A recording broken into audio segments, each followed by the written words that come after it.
মাত্র নিয়ম মেনে চলুন, জাস্ট অনলি ওয়ান, একটি নিয়ম যদি আপনি মেনে চলতে পারেন, মৃত্যু ছাড়া আর কোনো রোগ ব্যাধি আপনার হবে না ইনশাআল্লাহ।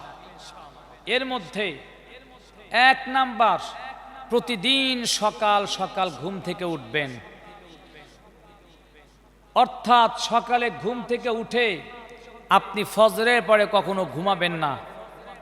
2 নাম্বার, ঘুম থেকে যখন উঠবেন ব্রাশ মেসওয়াক না করে বাসি মুখে 1 গ্লাস পানি সেবন করুন।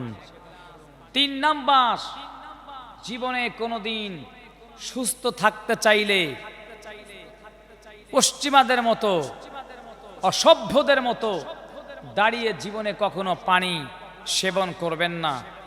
4 নাম্বার যেটা বলতে চাচ্ছি, আল্লাহ রসুল বলেছেন, তোমরা যদি সুস্থ থাকতে চাও পেটের 3 ভাগের 1 ভাগ খাবার খাও। খাবার গ্রহণের পূর্বে 20 মিনিট আধা ঘন্টা আগে আপনি অনেক পরিমাণ পানি সেবন করুন। পানি সেবনের আধা ঘন্টা পরে আপনি 3 ভাগের 1 ভাগ খাবার গ্রহণ করুন।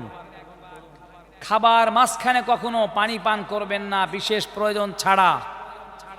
আবার খাবার শেষ করে 15-20 মিনিট পরে পানিটা সেবন করুন। আল্লাহ রসুল বলছেন, তাহলে জীবনে কোনোদিন আপনাদের রোগ হবে না।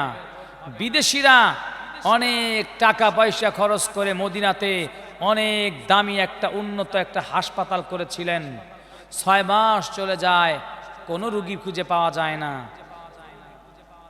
ওনারা বলে, কি ব্যাপার, এ মদিনায় কি মানুষ কেউ অসুস্থ হয় না? উত্তর আসলো, না। বলে, কেন? আমরা আল্লাহর পয়গাম্বরের একটি মাত্র নিয়ম মেনে চলছি, সেটি হচ্ছে আমরা পেটের 3 ভাগের 1 ভাগ খাবার খাচ্ছি।